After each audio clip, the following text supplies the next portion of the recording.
the coach. His name was Dustin Felder, because remember, it was an acting class I had never done. So he was like, stand-up comedy is your into the industry. Of all the teachers, I said the one guy that really made an impact that was palpable and tangible and gave me a different outlook was Bill Hall. My dad, he's been in law enforcement for over 20 years. He taught like the 4 rules of gun safety. It was always the meth, but like right out of the gate, it was Carter and Keith Hernandez. Those were the guys. You know, I just want to say thank you. I've been watching you since I was a kid. Like I watched the Chappelle Show, and we would recite that shit all the time. It surprised me how much I enjoyed. I coached my daughter's softball team this year. It was one of the best times of my life. I dedicated this to Angela because I would not have done any of the stuff that I've been doing had it not been for her.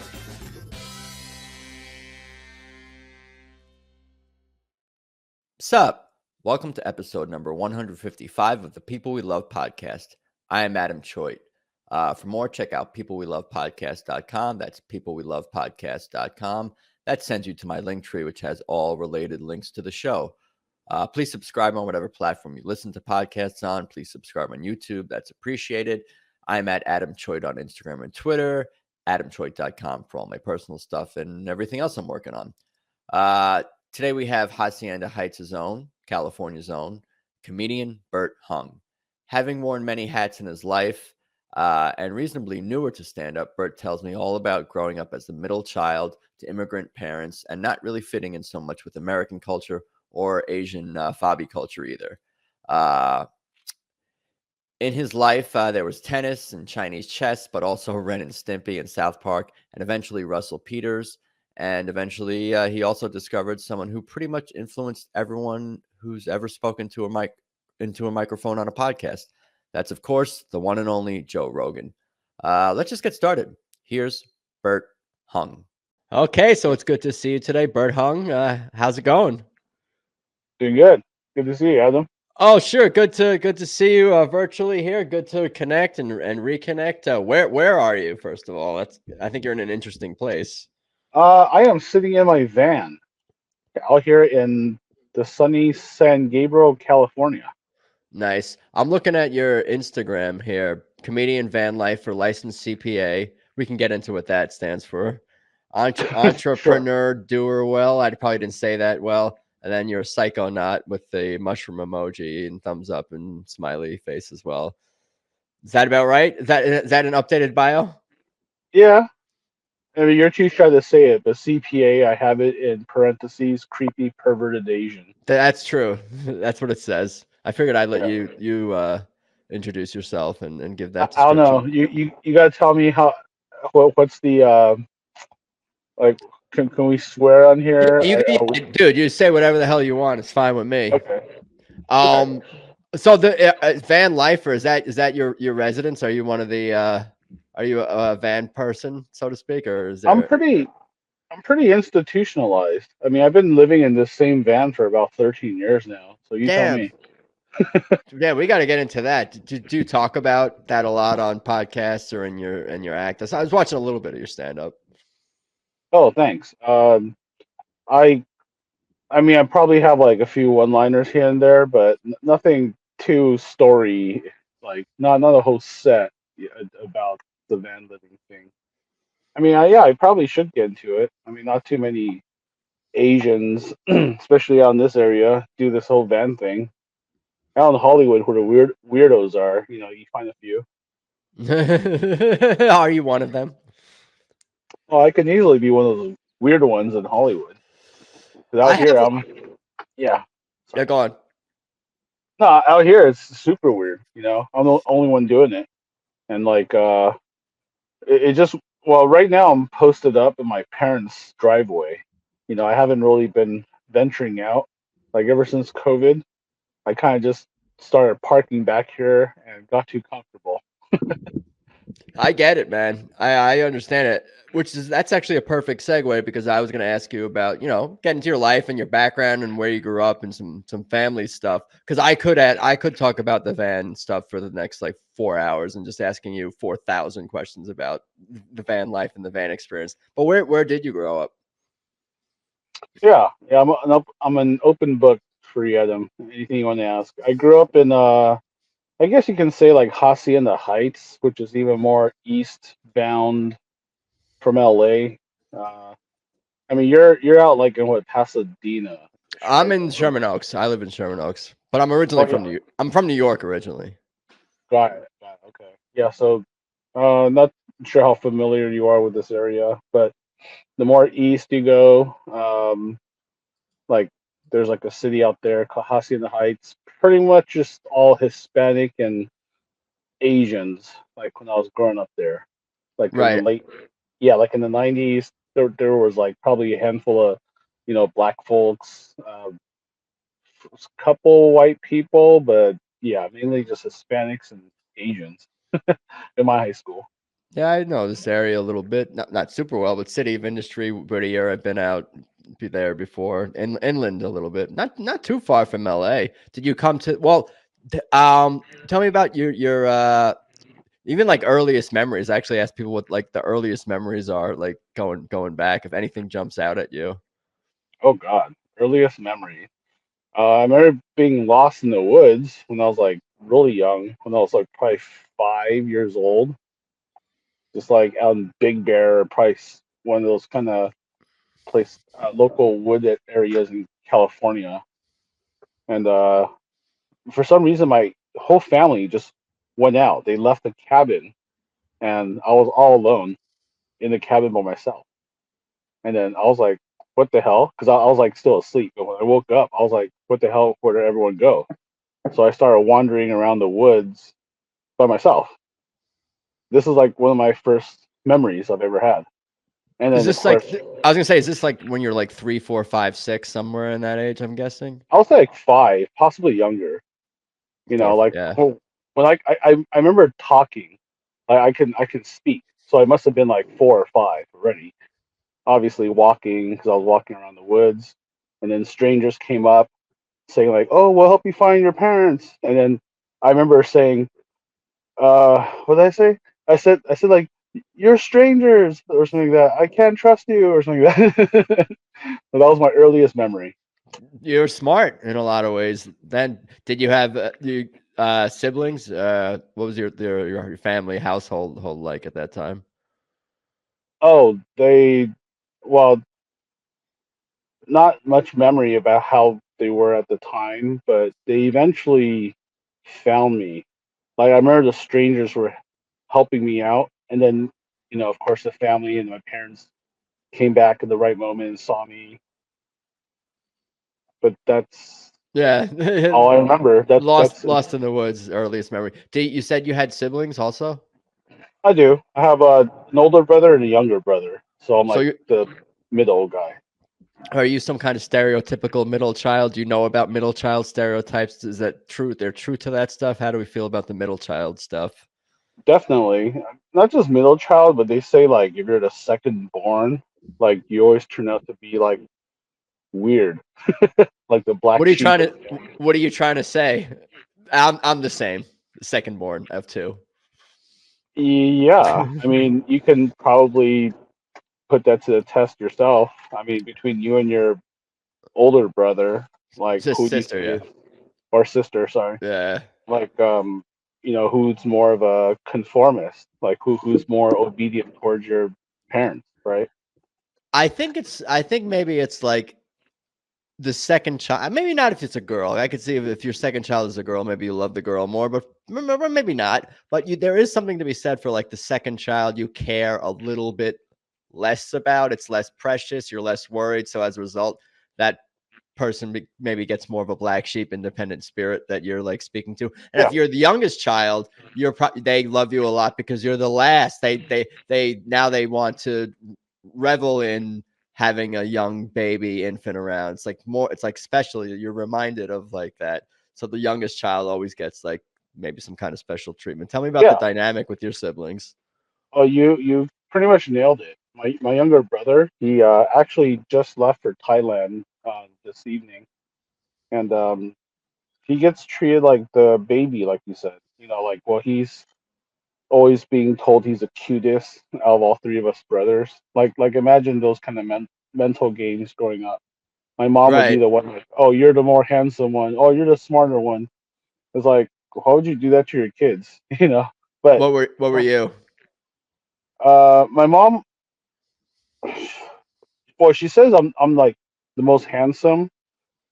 Thanks, mom. But like I don't know. Like I'm the only one that turned out not married, still single, no kids. So obviously there's something flawed about me. You Too know. good looking. Maybe I you're broke the meter. it's hard for it's hard to approach because females are intimidated by your handsomeness. Could that be it? Maybe I got to put on some weight, or I don't know. Like just I don't know. I mean, it's obviously a personality flaw in my opinion. Like You're hard on yourself, man. You're too hard on yourself. I am in a way. Like I like I'll just never be like a perfect son to my parents. Yeah. Because like the way I'm wired, like I don't really like I don't know. I just can't really like get into like a long term relationship. Yeah. Well, you can be And- a better I mean, speaking for myself as well, like there's no such thing as perfect son, but we could be better sons and we could get better at being sons and do the yeah, best we can do. We can probably do those things. of course. Like still being true to myself.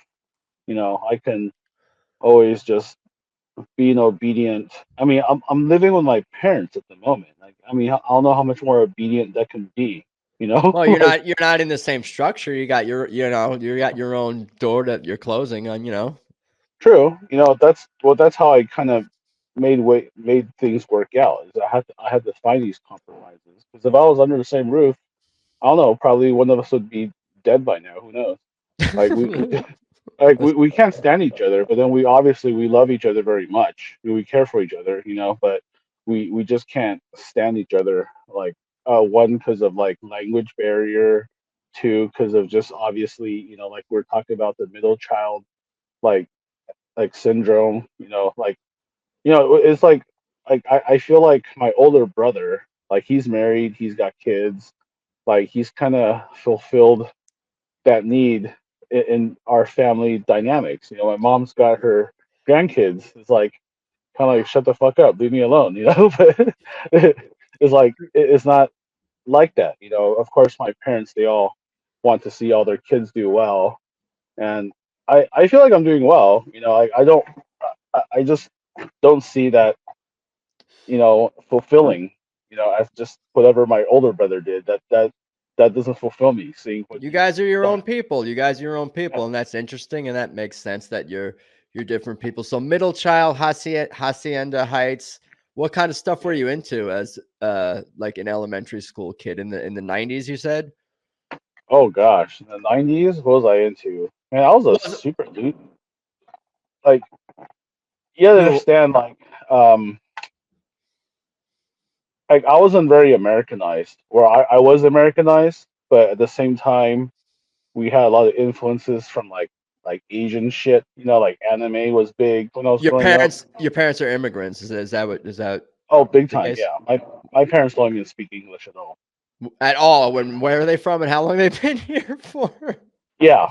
I could just be cussing. I mean, they understand like the cuss words by now, but like they That's would important. not understand a word we're saying in this podcast. Where are they from originally? Taiwan. Taiwan. Okay, and all three of you guys, your kids were born in the States. I was born in the States. My younger bro was born in the States, but my older bro, he was like 6 months old. I mean, he was born in Taiwan, but he came to the States when he was pretty much an infant. So I- all three of us are pretty Americanized, but I think my older brother somehow he kind of still remained more fobby. I don't know if you know what that term means, Yeah, but fresh off the boat, of course. yeah. So like his wife, for example, my sister-in-law, like she's full on Taiwanese from Taiwan. Speaks she speaks English, but pretty poorly. Just to give you an idea. But like he's always somehow retained his his Taiwanese, like his fobbiness, and I kind of just let that go. Me, like my younger brother and I, we both kind of just gave up learning the whole Chinese thing, or the Mandarin. I can still speak a little bit, but I'm just saying, like when I was growing up, though, a lot of that kind of Chinese music influenced me growing up. I mean, this is like deep in elementary, like or even before high school. Like I just feel like I completely had no idea about like popular U.S. culture. That was my You next know? that was my next question. I was like, what is the breakdown of elementary school, middle school aged Bert as far as the cultural influences on him and your daily life? Was it like 50% Chinese and Taiwanese influence, or was it like and American? But it sounds like it was the opposite. It sounds like it was a lot of your It's a parents. mix. A lot of it's Chinese. Don't get me wrong. Because again, being a younger brother, I really had not much of a say on like what kind of music is being played. I always had to just go along with what the older brothers playing. Like Right. I mean, he had like a good mix of music, between Chinese and American music. Let me see. Growing up, elementary school, geez, man. Yeah, what music were you listening to in American music and like pop TV shows, movies? What was that place in your life? Reading comic books? Yeah, okay. Well, TV shows, I could probably tell you more. I watched a lot of cartoons growing up, like DuckTales, like Chip and Dale, all those like what I mean, all those like Disney morning cartoon. I watched a lot of those, but I don't really remember specific episodes. But I remember watching a lot of Duck. It's weird because I remember watching cartoons, but I don't remember the episodes so well. I kind of remember some maybe Looney Tunes episodes. Those if I Oh watch yeah. some like Wile E. Coyote and Roadrunner Mhm. stuff, I'll be like, I think I've seen this one. Yeah, Tom and Jerry. I'm sure you remember Tom and Jerry. Mm-hmm. What is Man, it about then cartoons that you love? just silliness, man. Like that was probably a reason why I love comedy right now as an adult, just because cartoons kind of help kickstart that desire to just be silly. And it's like some of the later cartoons I get into as like a teenager, later on my teens, like Ren and Stimpy. I don't know if you remember Ren and Yeah, of Stimpy, course. That was actually very there's a lot going on in some of those cartoons right? thematically and some Yeah, really, really unique, sometimes disgusting things on that show. I was One just thing gonna that say that. jumps out at me about that show is like their use of extra, extra, extra close-ups of body parts and faces and in Decayed tooth. injury. Yeah, their use of like extra close-ups to show disgusting. I don't know, would that even make it to I guess it would. I don't even know what the hell. I don't even know what the hell's on TV so much these days, let alone I mean, the closest you Nickelodeon. probably nah, Nickelodeon's like woke, and plus they're pretty exposed as being a pedophile ring.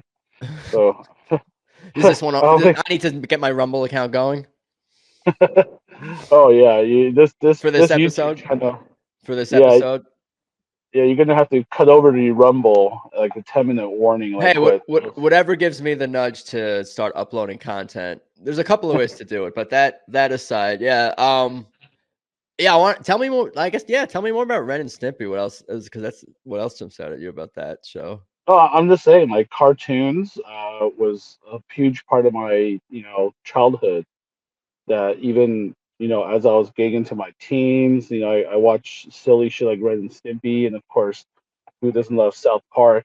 South Park is truly like the last remnant of like you know just offensive, extreme close up kind of raunchy shit. Like, I don't even watch South Park, but they have like Mr. Garrison putting like a dildo up his ass. You know what I mean? Like this is like a cartoon.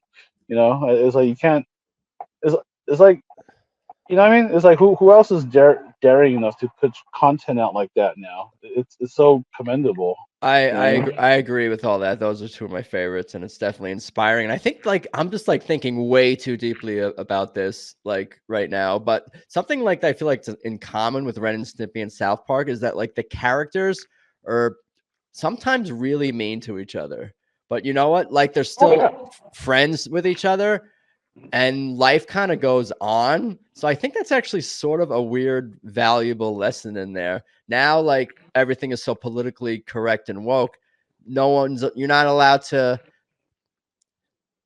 society shouldn't be focusing on so much like when one person is mean to another person. It's not ideal, but like we should focus on like the big worst things going on in the world, like, you know, poverty and war and inflation and things that really, you know, other injustices, not so much like somebody said a mean word to someone or, you know, whatever.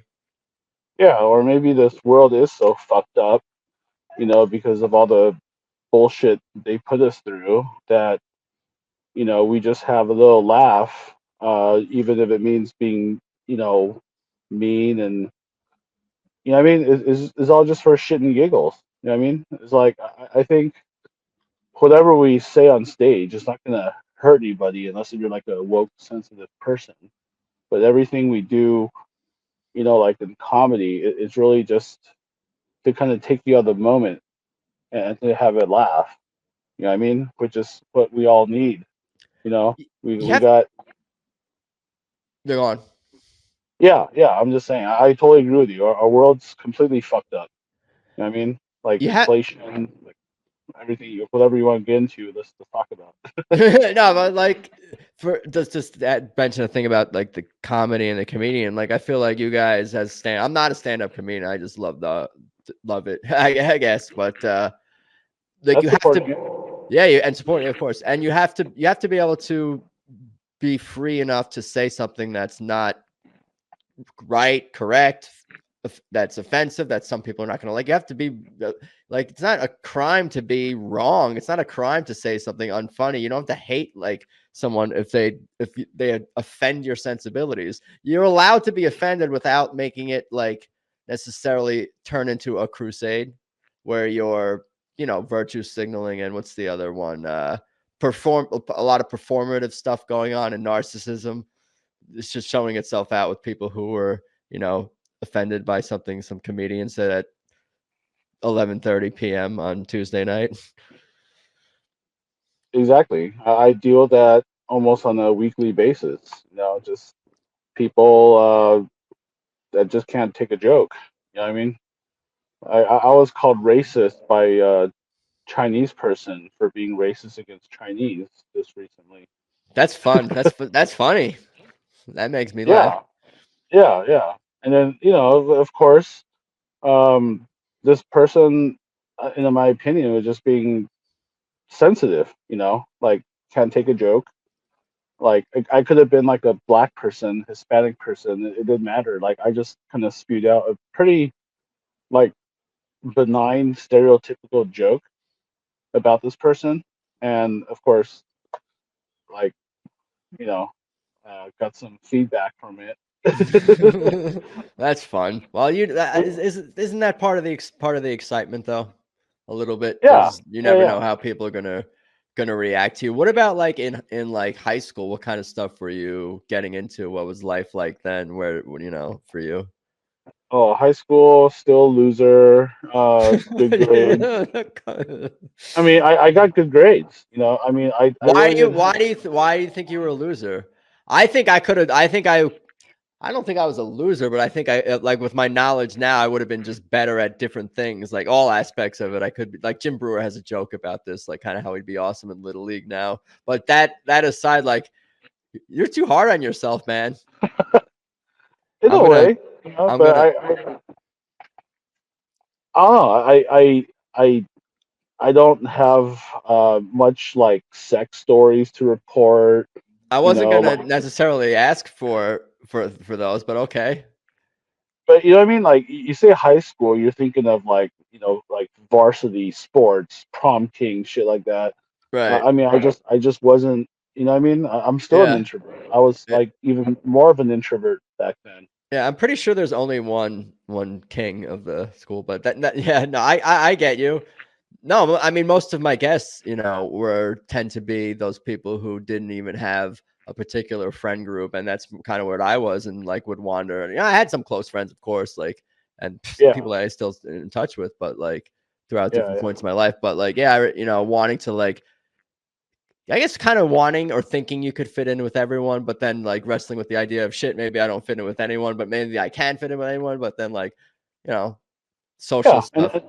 And that's exactly, you know, why I think comedy I kind of found a home for, because when I was in like during high school or even before high school, I was moved around a lot, like different cities, different school districts.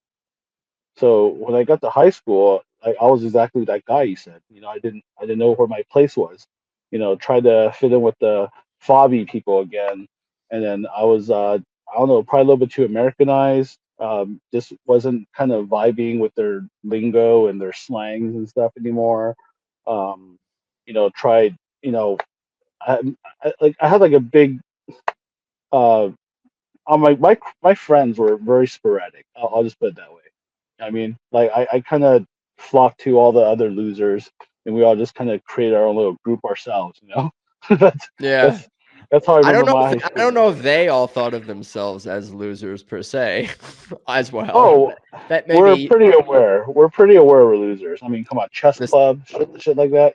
Come on. dude. I don't. I need to learn how to play chess. Like I'm like I'm impressed, but maybe yeah. I get where you're coming Oh, from for we sure. weren't just chess club. We were a Chinese chess club. Did you Yeah, even know there's a Chinese chess? Chinese checkers. It's not checkers. I mean, there's also Chinese checkers, but there's also a Chinese chess where you're Yeah, not even getting 3D objects playing on the board. You have to look at straight out Chinese characters. It's a yeah, trip. It's pretty fun. yeah. Once I can learn the rules to something that things do and how the game works, it does become more fun. You said you moved around a bunch. That was all in Southern California. Pretty much, yeah. Yeah, Like I I got moved you. from like Hacienda Heights, like I mentioned, to like Walnut. It was all around the area, and then like Roland Heights. It was all like just close enough, but at different school districts. So thanks, mom. But that makes your journey is what makes you you today, and et cetera, et cetera. Those things, Exactly. Yeah. right? Yeah, that's the only way to think and live. I think. What No, I about totally agree. Yeah. besides? I guess Chinese chess. Were you getting into comedy in high school at that point? Were you well? You said you were watching South Park. Were you watching all? I mean, you were around. We're probably roughly the same age, I'd guess. So you're probably watching Comedy Central too, or if you had access to that. A little bit. I kind of got into comedy late in life, to be honest. I'm 45, by the way. I don't know how Yeah, old you are, but I was gonna 42. guess. Yeah, I was gonna guess you're a couple years younger than me. Um, what was the question? Um, Were you into Comedy. what did you get into I was gonna ask if you kind of got into stand up watching it, even like high school or comedy stuff, or like what were you Oh, what was your pop culture, influence? Were you into sports in high school? Like what were your interests and passions at that point besides chess? I played tennis in high school. Got pretty good at it, and I still play right now. Um, but like as far as like, sorry, I want to circle back to comedy about I guess all the influences I had. Like I actually didn't get into comedy until like way later. Like I always knew about comedy. I love, comedic movies and cartoons and shit that we're talking about. But I think it was like in college, sometime in college, I came across um I believe it was like Russell Peters. It was one of his stand-ups.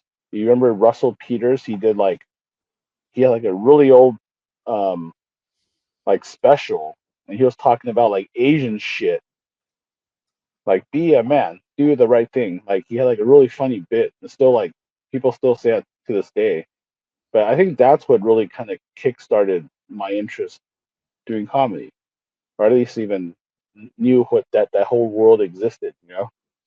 It's like comedy and it's like it has like it's like a forum where you could be yourself, but also like admit your flaws in a creative like way or something like that, and to win over people and earn money. It's like such a I could see how alluring that could be to someone who's like interested in it for whatever reason, or finds their way towards stand up. Yeah, it's just a matter of getting the balls. I think everyone intrinsically is like funny, at least some parts throughout their day.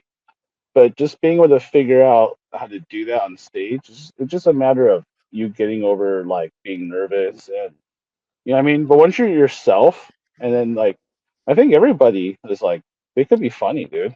You know, You like have to want to take the time to do it, and it's interesting to hear you talk about how your view is like kind of like everybody could kind of do it. I like toyed with the idea of like, oh, with a friend group, we all should write like do like a open mic for each other, or all go to like an open mic just for shits and giggles. But I was thinking more in terms of music, because like I don't know, I just believe that everybody can learn how to sing in key and carry a yeah, tune. You just have to dedicate the time, because it is just sure. kind of like brain, and it's just kind of muscle memory. Like Mhm. I'm starting to learn how to sing a little bit the last couple of years, just fucking around with it.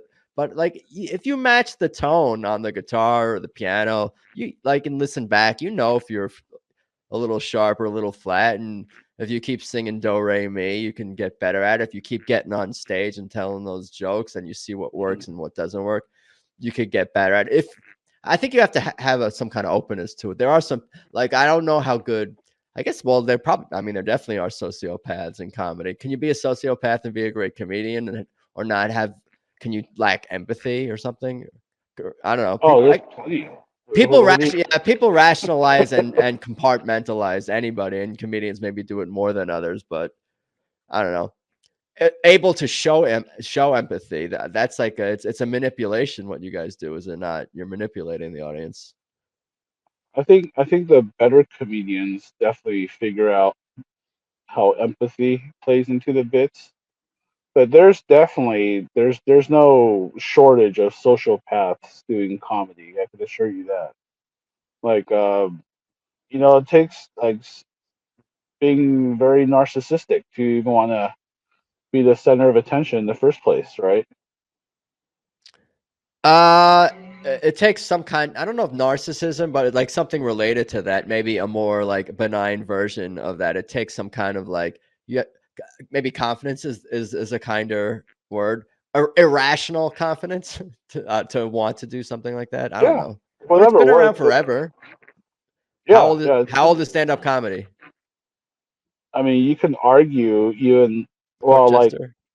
if yeah, exactly, you know, but like officially in the states, it was like during Lenny Bruce's time when like he started making it a formal, you know, like art form on stage with just one guy, one mic, you know. Dude, But there yeah, was a caveman that probably like stood on some rock and just farted, just like made some fart sounds, and there you go. that was probably the beginning. I went a little further back than you did in the Yeah, I mean, in the you can history. go back further. I mean, you can argue, I don't know, like other species do stand up too, right? No, Like, well, I think I looked. I think I did look that up on ChatGPT not too long ago. I tend to use it to look up information about animals fairly often. It's streamlined for that. But like I was looking at, who's smart, who's dumb. Is that animal smarter than animal? So I forget what it was said, but I don't know how much hey, you know, it's questionable. you forget that humans aren't the only socialized species on this planet. There's also bees and ants and so Oh many yeah, things. Yeah, you know, every time the colony moves, the queen or whatever, they're basically just doing stand up, right? They're hypnotizing the whole colony to do what they want. the closest I think is, I guess, would be a parrot that can actually Oh a yeah, parrot. parrots. A parrot can probably get a 2 or 3 minute set. Yeah, dude, are you kidding me? There's like a whole squadron of them in this area where I live. And have you ever seen it? The super flock of parrots that just fly over LA? Like No, they're oh, you could hear them squawking from like a mile away. You know, they're like parrots. they're parrots. They're squawking and they're social. Like what the fuck are they talking to each other about all day? Look, You we're in know? America. I was gonna say, this is America. We don't got. There's no wild parrots. We're not used to that. When if you see a parrot, better be a pet store or somebody's house. I shit you not. There's like thousands of them. You know, like I took a video of it. I could send it to you. Like they're just around here. I don't know how it started. Maybe someone let go of all the parrots and the pet stores or something. Oh yeah, they were. They did have some sort of. they're not they were meant to be pets or something like that, part of a collection. I don't even know what the word is, like private pet owners, something like that. I want to hear more about or I'll kind of let you do more of the chronology of like of where we're at.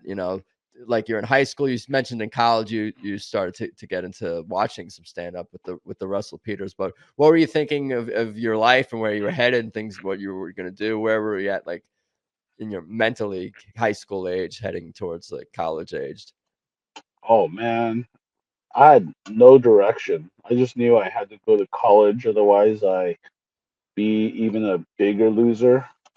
I mean, no, I'm serious. You don't get it. The high school I went to, like especially all the Asians, they're all going to like Ivy League schools. Like I just went to UC Irvine, which is considered like a pretty decent school. Yeah, that's a good Probably, school, right? yeah. But back then, while people are like saying like Stanford, Berkeley, shit like that, I was like, Irvine. So I was kind of like still a loser, like in my head. Since you're asking, like I still felt like kind of the loser. Like so went to UC Irvine. I picked I picked psychology um, as my major, and then was trying to become like a vet. I remember back then. I mean, I still really love animals right now. Um, but back then, I was like, okay, I was getting pressured to become some kind of doctor, obviously from Asian family.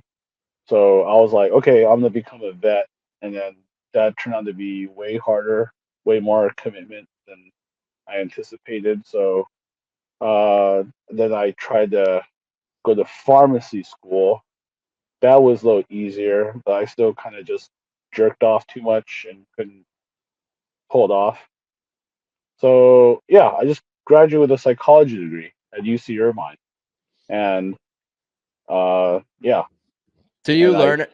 I was gonna ask if you'd learned anything from like, or it sounds like you learned things about yourself at the time, and you learned what you didn't want. You learned what you didn't want or didn't like. I mean, that in itself has value. oh yeah, college is just a big waste of time. Like who the fuck knows who they want to be at 18? I mean, so in that respect, I did learn. I mean, I didn't learn shit about medicine. I got good grades in all the like biology, anatomy class, all that stuff. But fuck if I remember anything useful if you ask me. But Right. I mean, I kind of just learned. Honestly, I learned to become pretty independent during college. Like that's when most people kind of frat boy up, become social, and become like this weird, like the lobotomized version of a human being. Like for me, I kind of just learned to kind of become more solitary. To be honest, I just immediately started working. Like right after I graduated with a psychology degree, I just immediately started working. I hate having debt over my back, so I just worked to pay off my student loans immediately, and then was pretty. I hate to keep using this word, but I just kind of felt like a 9 to 5 drone, like a complete loser, just trying to figure out what to do.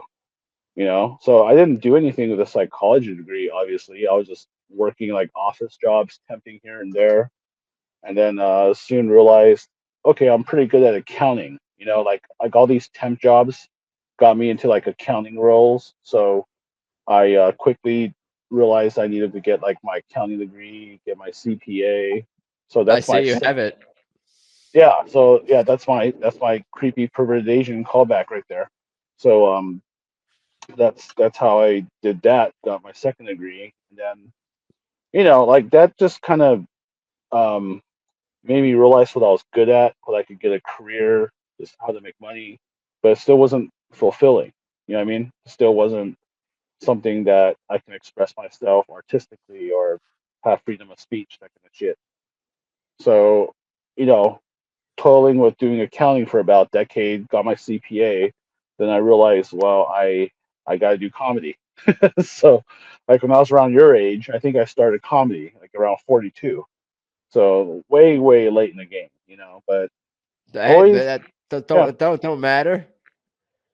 yeah. I mean, comedy is always like something you got to do for the long haul anyway.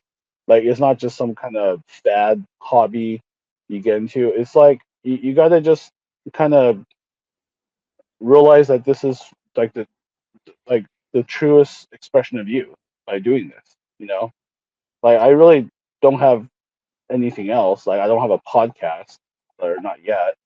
You know, I don't like talk to my parents.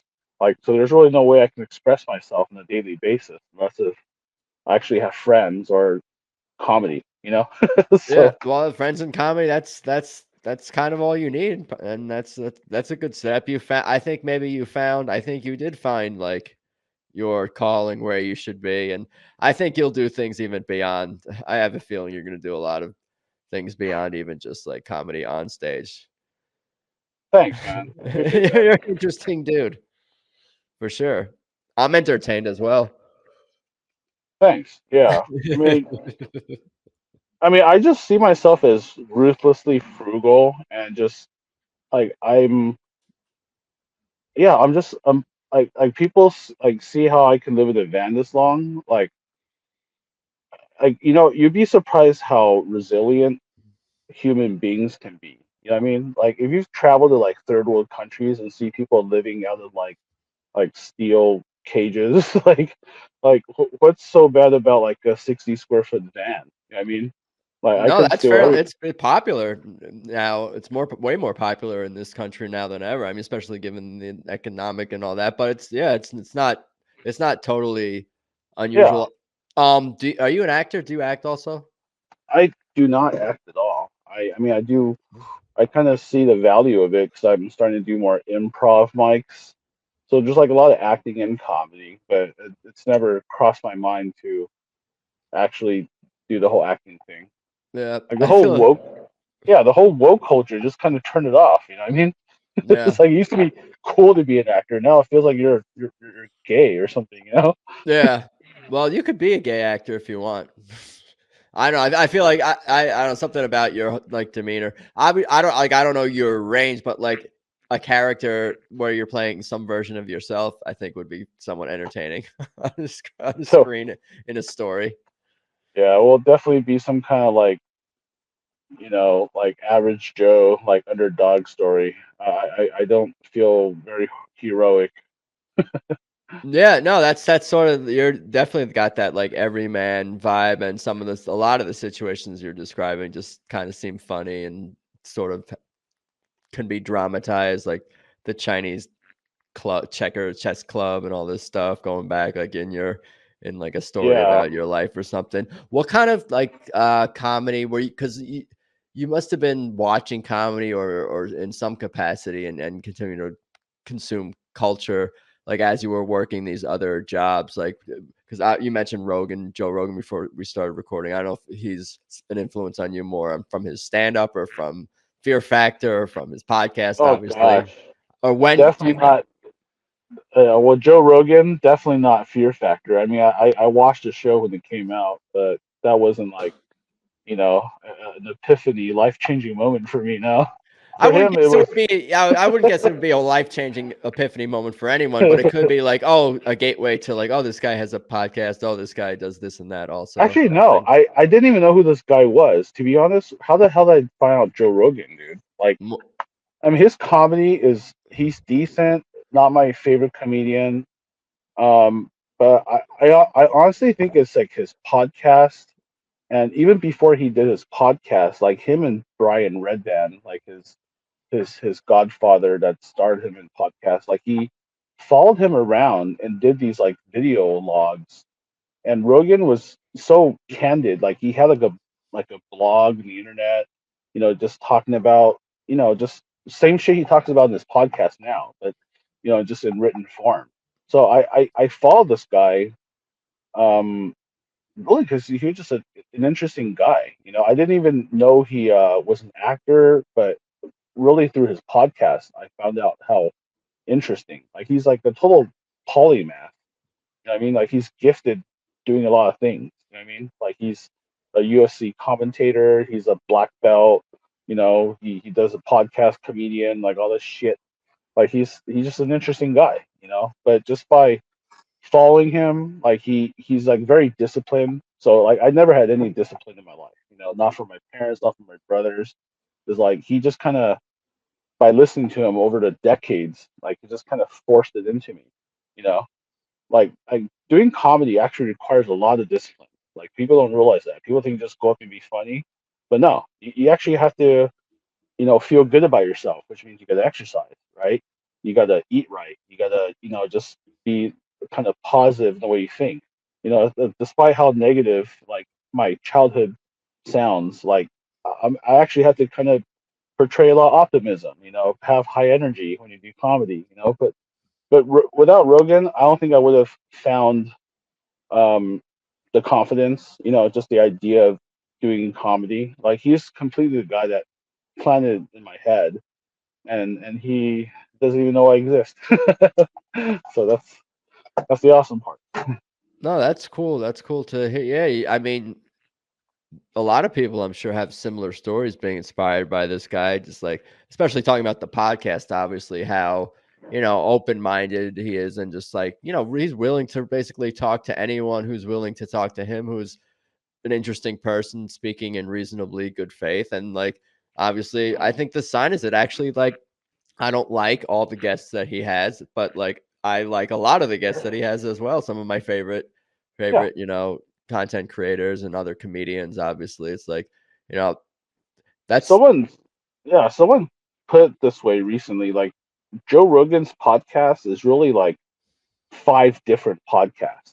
Like I don't listen to every single one of his podcasts either. Like I like UFC, but sometimes he has guests there. They get really deep into historical like fighters, a lot of technicalities. Like that's just not for me. But some people love that, you know. But Rogan, what he does have is like crazy like conspiracy theorists or like scientists. Like those are totally for me, and just even I mean he has like certain podcasts that are like self help. Then there's like other ones that are just completely silly with comedians. So it's really like what I mean like he's got like it's not just like news. His podcast is like everything nowadays. If you think about it, like you learn shit, you get entertained, what I mean. It's like a master class for everything in a way. he's a great liaison between, Yeah. I hate to use this term, but like an expert on whatever topic it is, or some kind of skilled person, whatever it is. So Right. a professional is probably a better word. That's more broad. Yeah, Like he has he's some great kind. at introducing you to like a certain topic, and then you can go and dig into that rabbit hole even more yourself. He also like hasn't. I feel like. I mean, I guess you can be. I get why people might be, not have a positive outlook, like broadly speaking, for the planet, our species, all this stuff. But he's not he's not a cynical person. But even more than, he doesn't come across that way. But even more than that, it's like that childhood childhood wonder and curiosity that is just so evident by how he interacts on his podcast. And I think that's a reason why people like me and you are drawn to that, and have some similar tastes, and as we talked about, in comedy and even in cartoons specifically.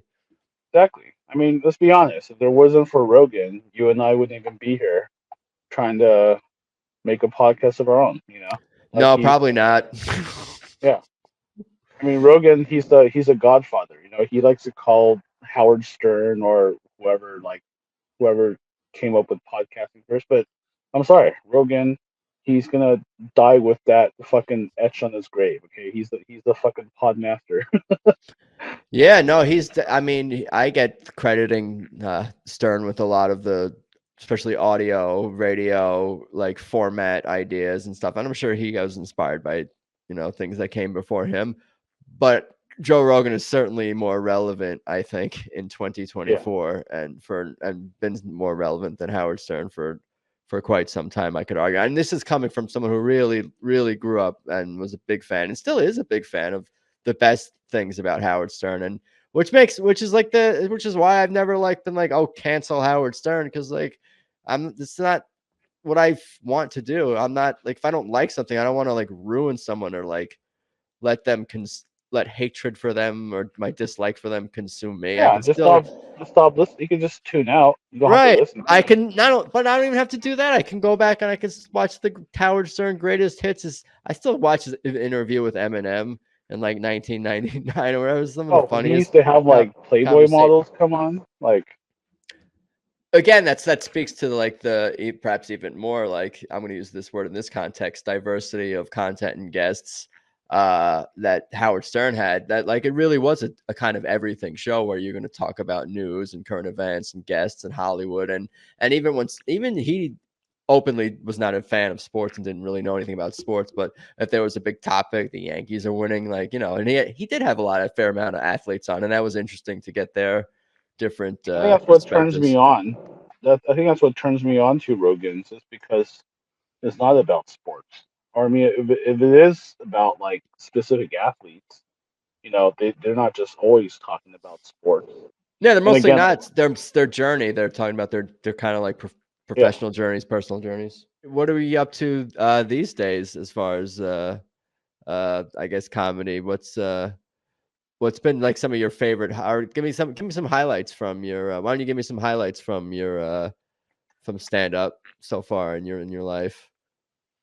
Well, being an open micer, I just go do mics every day. Nothing too exciting.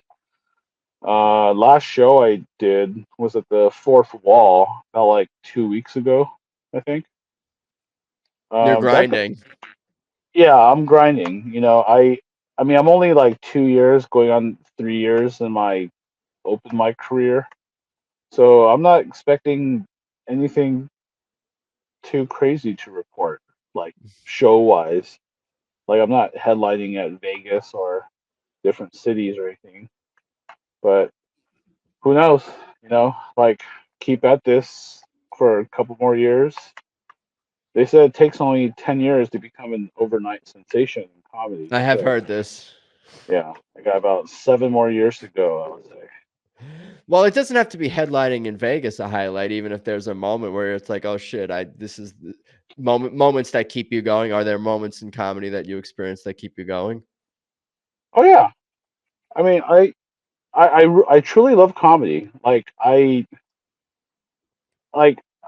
mean, I don't know. Like, I'm just starting to be able to say what I want to say. Like, I'm not just like rehearsing bits anymore. Like in my first year, like my first year was so hacky. You know, that's why it says creepy perverted Asian, because my first year was just all like dick and pussy jokes.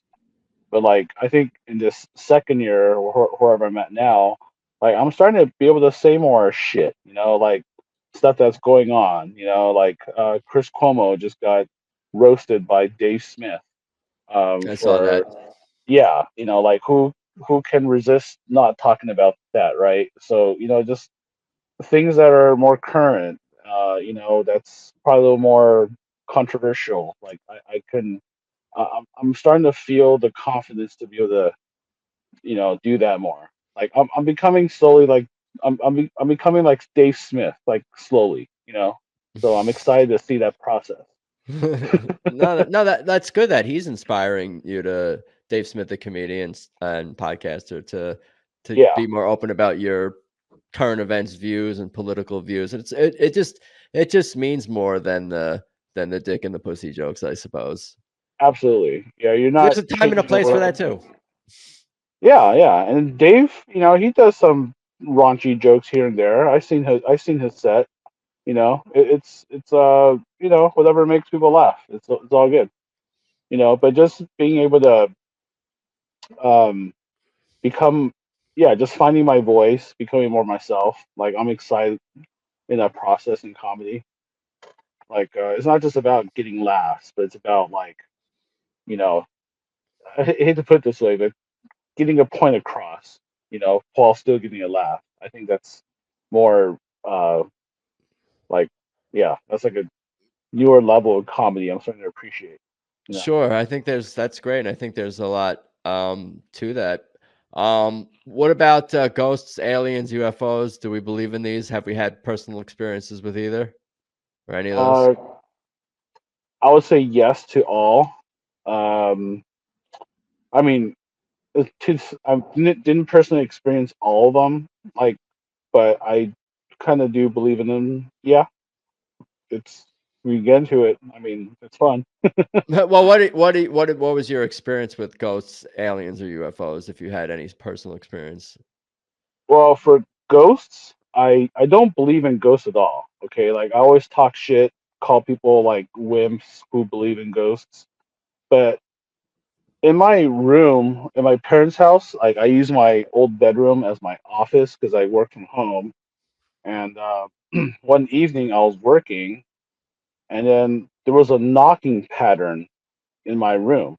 Like you would just hear like one side go knock, knock, knock, and then wait 5 seconds, and then the other side of the room will go knock, knock, knock. And then I was like, of course, goosebumps. I'm like, what the fuck? Okay. And I'm like, okay, there's no possible way this house is haunted. Because I go back to work, wait like a couple more minutes, and the same thing happens, knock, knock, knock, one side, wait 5 more seconds, knock, knock, knock. So I don't know what to think. Okay, ghosts, like, I don't, you know, I'm just starting to have more of an open mind about like supernatural shit. I mean, Yeah, same. I've had no experiences myself, but lots of podcast guests have told me about their experiences, and I believe them. And I don't know if I need to be haunted, I'm gonna get haunted. I don't know, whatever. I'll Yeah. cross that bridge.